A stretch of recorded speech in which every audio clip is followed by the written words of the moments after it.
एकीकडे मनोज जरांगे पाटलांचं आंदोलन मोठं होतंय। 14 तारखेला त्यांची लाखोंची सभा अंतरवली सराटीत पार पडणार आहे। दुसरीकडे ओबीसी आंदोलनकर्त्यांनी सुद्धा आरक्षणाचा तिढा सोडवण्यासाठी मोर्चे काढायला सुरुवात केली आहे। पडळकरांसारख्या भाजपच्याच नेत्यांनी धनगर आरक्षणाला हवा दिली आहे, तर भुजबळांसारखे भाजपसोबत सत्तेत असणारे नेते सुद्धा ओबीसीच्या मुद्द्यावरून सरकारला अडचणीत आणण्याचा कार्यक्रम आखतायत। तर शरद पवार हे आदिवासी समाजाच्या व्यासपीठांवर हजेरी लावू लागले। आणि हे सगळं कशाच्या पार्श्वभूमीवर घडतंय, तर लोकसभा 2024च्या निवडणुकांच्या तोंडावर। लोकसभेच्या निवडणुका मार्च एप्रिल मध्ये होतील, पण कदाचित त्याच्या 1-2 महिने अगोदरच त्या घेतल्या जातील असंही बोललं जातंय। पण राज्यातल्या मराठा, ओबीसी, धनगर, आदिवासी असा सगळाच जातसमूह आरक्षणाच्या प्रमुख मागण्यांसह एकत्रित होऊ लागलाय। आणि हीच गोष्ट महाराष्ट्रातनं भाजपला पर्यायाने मोदींच्या करिश्म्याला हद्दपार करण्यासाठी पुरेशी ठरू शकते। भाजपला हे संपूर्ण प्रकरणच कसं जड जातंय पाहूयात या व्हिडिओच्या माध्यमातून। नमस्कार, मी आरती आणि तुम्ही पाहताय बोल भिडू। राज्यातल्या सध्याच्या घडामोडींचा भाजपला तोटा होईल असं म्हणण्याचं सगळ्यात पहिलं कारण म्हणजे जातीच्या राजकारणात भाजप बॅकफुटवर जातं।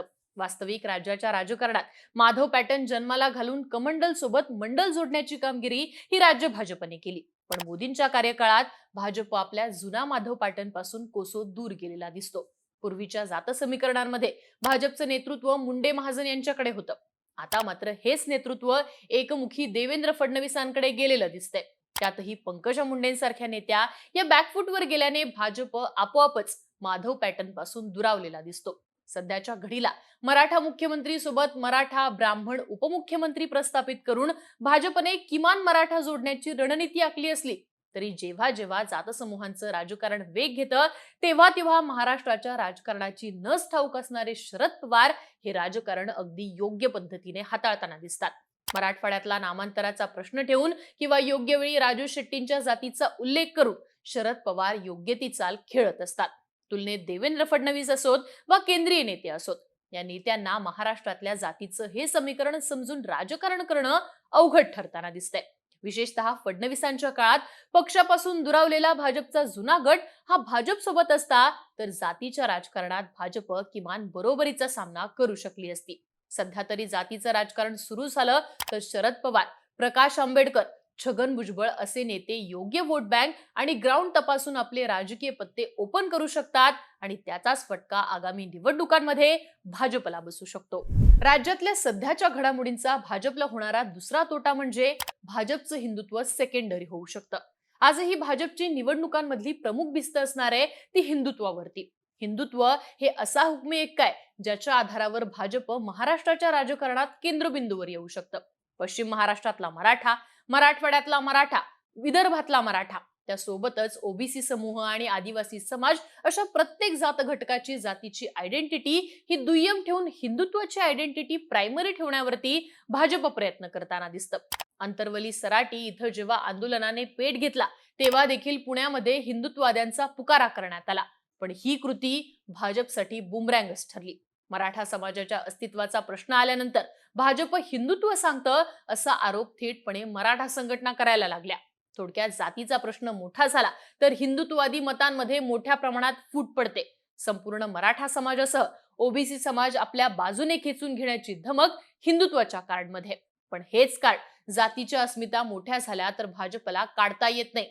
जातीकडून धर्माकडे शिफ्ट करणं अशा आंदोलनं आणि उपोषणांमुळे भाजपसाठी डोकेदुखीच ठरते। भाजप केंद्र आणि राज्यामध्ये सत्तेत असल्यानं कोणत्याही जातीने कोणतेही मोर्चे काढले तरी त्याचा अंतिम रोष हा भाजपकडेच जातो। उदाहरणार्थ, धनगर समाजाच्या आरक्षणाची मागणी ही गोपीचंद पडळकरांनी लावून धरली आणि पडळकर हे भाजपमध्ये असले तरी देखील भाजप सत्ताधारी असल्याने पडळकरांची इच्छा असो वा नसो धनगर समाजाचा रोष हा भाजपवरती व्यक्त होताना दिसू शकतो। थोडक्यात काय तर हिंदुत्ववादी राजकारण दुय्यम झाल्यामुळे भाजप समोरच्या अडचणींमध्ये प्रचंड वाढ होऊ शकते। राज्यामध्ये सध्या ज्या काही घडामोडी घडतायत त्याचा भाजपला बसणारा तिसरा फटका म्हणजे मोदींच्या नावावर निवडणुका शिफ्ट होऊ शकणार नाहीत। लोकसभा निवडणुकांसाठी भाजपची प्रमुख मदार आहे ती मोदींवरतीच। 2014 आणि 2019 प्रमाणे स्थानिक राजकारण काहीही असो, केंद्रीय निवडणुका येतील तेव्हा लोक मोदींनाच मतं देतील असं मत केंद्रीय हायकमांडचं आहे। मात्र या निवडणुकांमध्ये वेगवेगळ्या जातसमूहांच्या आरक्षणाचा आणि उपोषण आंदोलनाचा विषय चर्चेत राहिला तर मात्र कोणत्याही परिस्थितीत महाराष्ट्रातल्या लोकसभा निवडणुका या मोदींच्या नावाभोवती फिरणारच नाहीत. 2014 साली मोदींची लाट होती हे मान्य करावंच लागतं. 2019 साली मात्र वंचितची राहिलेली भूमिका आणि एअर स्ट्राईक करून निवडणुकांच्या पार्श्वभूमीवर मिळालेली कलाटणी हे विषय भाजपच्या पथ्यावर पडलेले. आज असं कोणतंही चित्र राज्याच्या राजकारणात दिसत नाहीये. या उलट सातत्याने 10 वर्ष सत्तेत असल्यामुळे मोदींच्या विरोधात अँटी इन्कम्बन्सी पेरण्यात विरोधकांना यश मिळू शकतं. मात्र काहीही असो, मोदींच्या नावावर या वर्षीच्या लोकसभेचं मतदान होऊ न देणं हे विरोधी पक्षांचं प्रमुख टार्गेट राहणार आहे. आणि वेगवेगळ्या जातसमूहांच्या पेटलेल्या वातावरणामुळे लोकसभेची निवडणूक देखील स्थानिक मुद्द्यांवर होण्याची भीती भाजपला वाटतेय.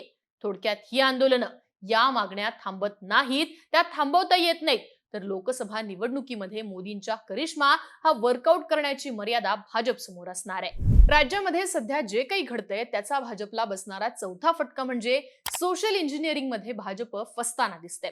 राज्यातलं वातावरण हे दूर करायचं असेल तर सगळ्या जातसमूहांच्या मागण्या भाजपला मान्य कराव्या लागतील. पण नेमकी हीच गोष्ट भाजपला सेटल करताना मर्यादा येत असल्याचं दिसतंय. धनगर समाजाच्या मागण्या मान्य कराव्यात तर मोठ्या प्रमाणात प्रभाव असणारा आदिवासी समाज दुरावू शकतो. मराठा समाजाच्या मागण्या मान्य कराव्यात तर ओबीसी समाज दुरावू शकतो. त्यातही भाजपचं सोशल इंजिनिअरिंग भाजपवरतीच उलटू शकतं. कसं? तर समजा हिंदुत्वाचं राजकारण समोर आणण्यासाठी भाजपने समान नागरी कायदा लागू केलाच, तर हा कायदा आदिवासी समाजाच्या विरोधात आहे, हा कायदा दलित समाजाच्या विरोधात आहे, त्यामुळे आरक्षण रद्द होईल असं परसेप्शन विरोधी पक्ष रेटू शकतो. अशावेळी हिंदुत्वाचा अजेंडा घेऊन जाण्याच्या नादामध्ये भाजपकडे असणारा किमान आदिवासी आणि दलित मतदार हा दुरावू शकतो. मुस्लिम प्लस दलित मतदार पूर्णपणे विरोधात जाणं भाजपला आता तरी परवडणार नाहीये.